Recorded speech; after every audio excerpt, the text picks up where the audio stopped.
Today I want to show you guys 10 things that I wish I knew about Arc Raiders before I started playing. So let's go. So the first thing I want to show you real quick is inventory expand.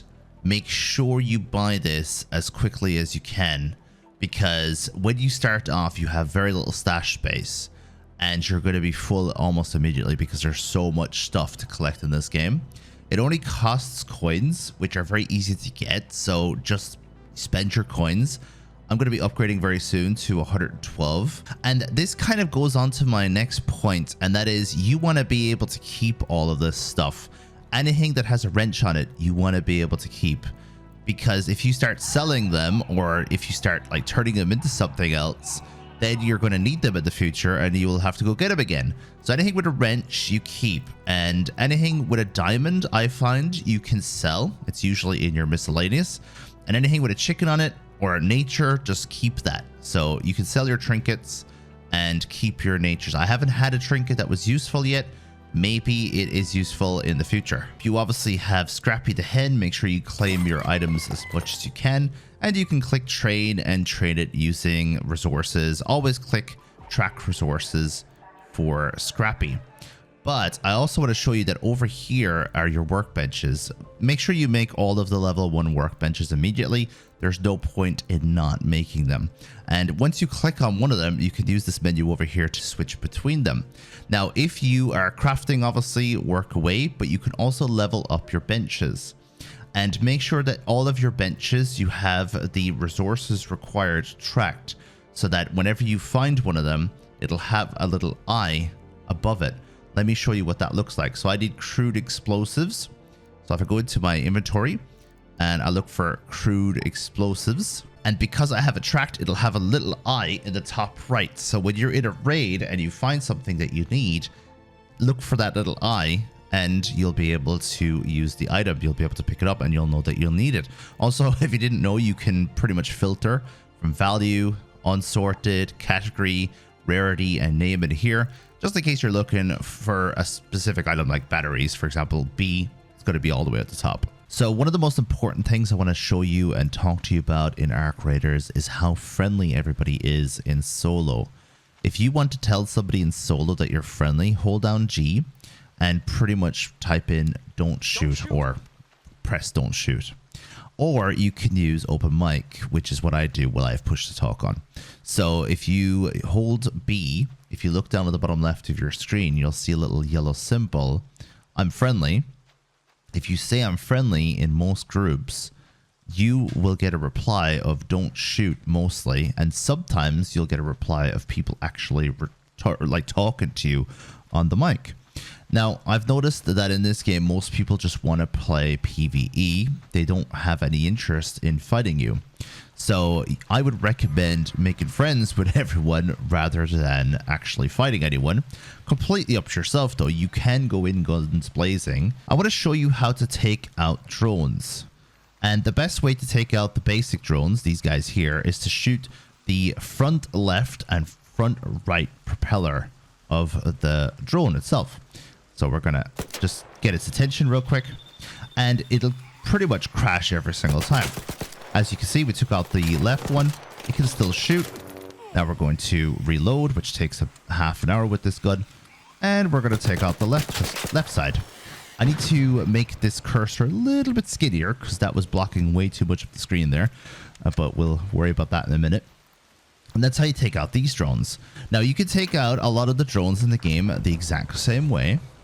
But I would recommend that when you're trying to take out the other drones, there is ones that have armor on the front. You need to take out the back left and the back right of their propellers, not the front. When it comes to leveling up your raider, I would recommend that you don't focus too much on the outer ones because they all kind of suck a little bit. I'd recommend going for the smaller nodes and the security breach up here top right. So that is the only one out of the outer nodes that I'd recommend going for. So my recommendation generally is to go for these two here and these two here, and then get security breach. What these over here are going to do is you're making less noise when you're breaching. You breach faster. you move around and it costs less stamina, and increase your max stamina. So these are the 4 most important ones, especially for a solo player. So we're going to go back into our workstations real quick, and I want to show you something in here about the resources. So we're going to level up, as I said, and we're looking for pop triggers. So if you look just slightly over to the left over here, it tells you where it could be found.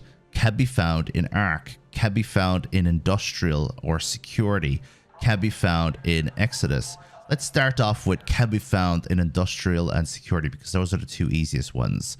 So what we're going to do is we're going to go to the map real quick. We're going to press play, and we're going to choose Damn Battlegrounds. We're going to inspect that.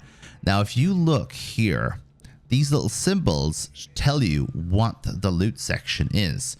So this one, for example, is Industrial and Mechanical. So anything with a cog on it, you'll find in here, and anything industrial as well. In high loot zones, you usually have like 3 different types. So in here we have commercial, technological, and then we also have security, and obviously technological. You might have noticed that when we were looking for Arc, it didn't show us that symbol in the map that we were on before.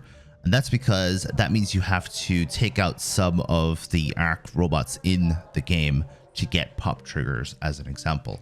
So some of these symbols are based around having to go and take on enemies, and I mean PvE enemies here. And just you'd have to look up which ones are associated with which items if you want to do that. So making a gun and upgrading it in this game is very, very important. So we're going to make a Stitcher here. So we're just going to make the basic Stitcher, and we're going to have a look at any upgrades that we can get for this. So for example, I'm always a big fan of the compensator, or the muzzle brake actually. So we're going to do the compensator 1. We're going to make that. And we're going to do an extended mag as well. If you look at the compatible with it, it'll tell you that it's compatible with our Stitcher. And we're going to put that together in a second. However, we're going to go to weapon upgrades. And in weapon upgrades, we're going to upgrade our Stitcher from level 1 to level 2. And then we're going to go from level 2 to level 3. And we're going to go to level 3 to level 4 if we had the mechanical components. So that makes our Stitcher better. And Stitcher is one of my favorite weapons in the game for early game farming, because it's light and it's quick and it's zippy.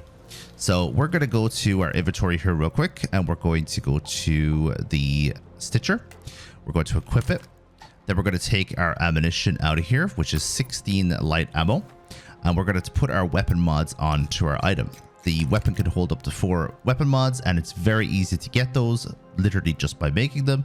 So make sure you get yourself an underbarrel mod and get yourself a stock mod.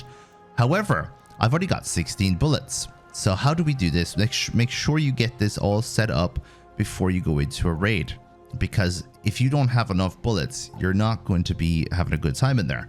So I'm going to make 100 bullets for this, and obviously there we go. I have 100 bullets, which is about, I think, 5 clips worth of ammo.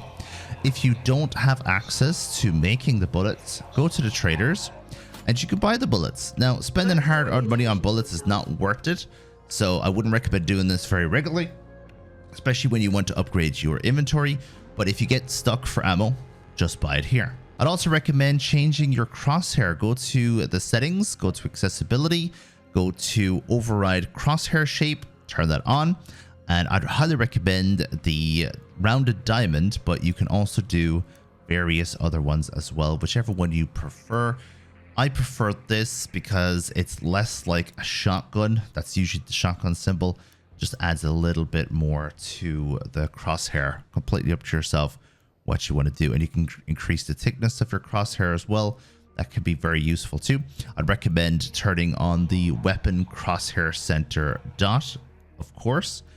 You want to have that in the middle, and you can change the color of it as well. I would usually go for pink or purple. It stands out a lot when it comes to fighting enemies. You can also give your crosshair an outline as well and change the color of that too. I usually go for a white based outline and make it as thick as possible. So let's make that even thicker. So thank you very much for watching today's video. Let me know what you think of it. Let me know if you have any questions. There's so much more I could cover, honestly. This game has so much to offer. But for now, I will see you guys in the next video.